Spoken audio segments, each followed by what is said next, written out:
एक बार की बात है।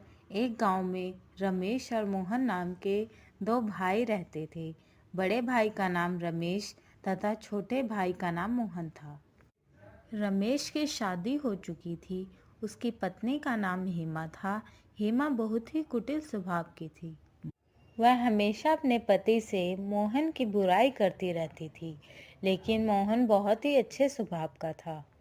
वह हमेशा ज़रूरतमंद लोगों की मदद करता था।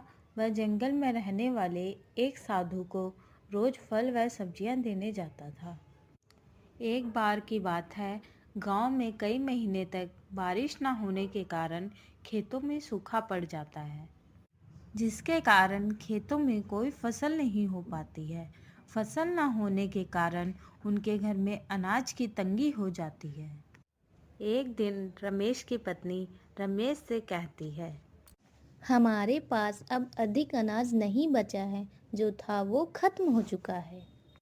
इतना ही अनाज बचा हुआ है। इतने अनाज में हम तीनों का गुजारा कैसे होगा?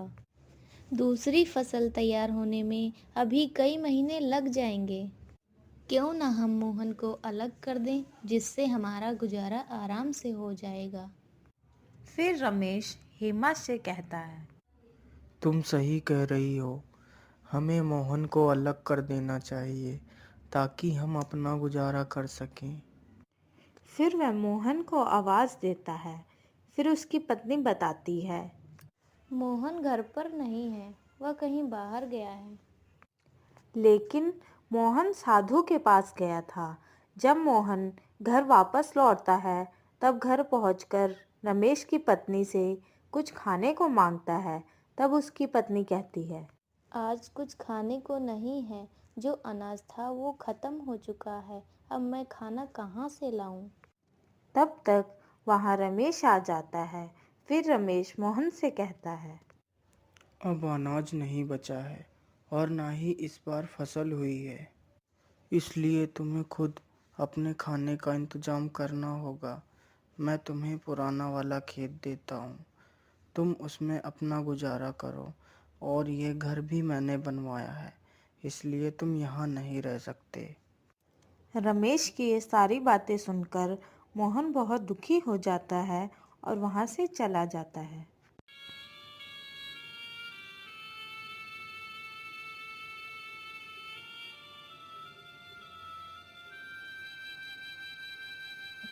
और साधु के पास पहुंचता है। फिर उसे सारी बात बताता है। आज के बाद मैं आपके लिए कुछ नहीं ला पाऊँगा, क्योंकि मेरे पास खुद कुछ खाने को नहीं है और मुझे बहुत तेज़ भूख भी लगी है। मोहन की यह बात सुनकर साधु बोलता है, बेटा, तुम चिंता मत करो, मैं तुम्हारे लिए कुछ खाने को लाता हूँ।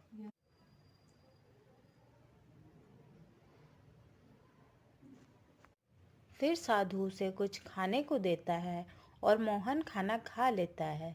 फिर साधु उसे एक जादुई घड़ा देता है और कहता है, बेटा, ये घड़ा लो। तुम इस घड़े के सामने अपनी जो भी इच्छा प्रकट करोगे वह पूरी हो जाएगी। लेकिन याद रखना, अगर इस घड़े के सामने अन्य व्यक्ति ने अपनी इच्छा प्रकट की तो उसकी मृत्यु हो जाएगी। ठीक है बाबा, मैं इस बात को याद रखूंगा। फिर मोहन वहां से घड़ा लेकर अपने खेत के पास पहुंचता है और घड़े से कहता है, हे जादुई घड़े, मेरे लिए एक घर बना दो। फिर घड़े के जादू से उसका बहुत सुंदर घर तैयार हो जाता है। ये देखकर वह बहुत खुश हो जाता है। फिर वह घर के अंदर जाता है।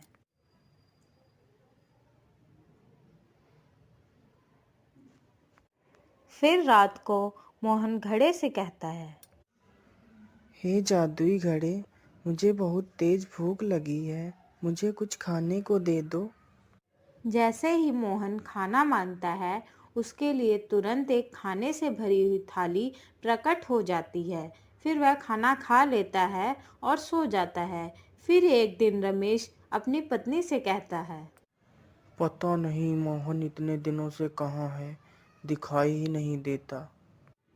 फिर उसकी पत्नी कहती है, हमें क्या मतलब है, कहीं भी रहे। फिर एक दिन रमेश को गांव का एक व्यक्ति बताता है कि मोहन पुराने खेत में रहता है और उसने वहां एक बहुत अच्छा घर बनवा रखा है और वह बहुत अमीर हो गया है। यह सुनकर रमेश चौंक जाता है और वहां से चला जाता है। घर पहुंचकर अपनी पत्नी को सारी बात बताता है।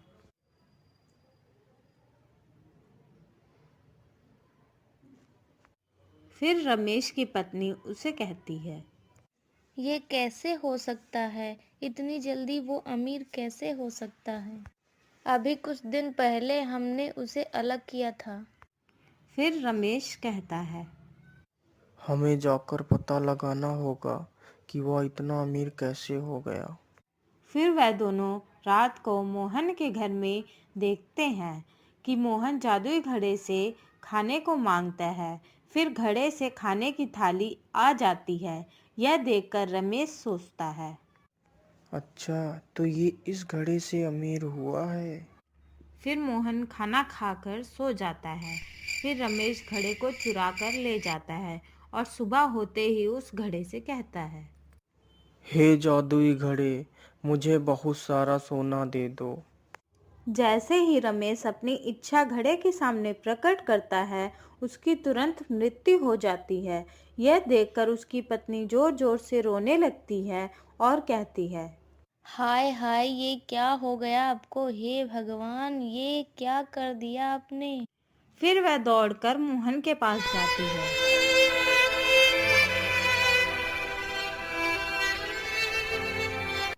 मोहन, ओ मोहन, सुनो। फिर मोहन देखता है कि रमेश की पत्नी उसे आवाज दे रही है। तब मोहन उसे पूछता है, क्या हुआ भाभी? मोहन, तुम्हारे भाई को पता नहीं क्या हो गया है। वह यहाँ से तुम्हारा जादुई घड़ा चुरा कर ले गए थे।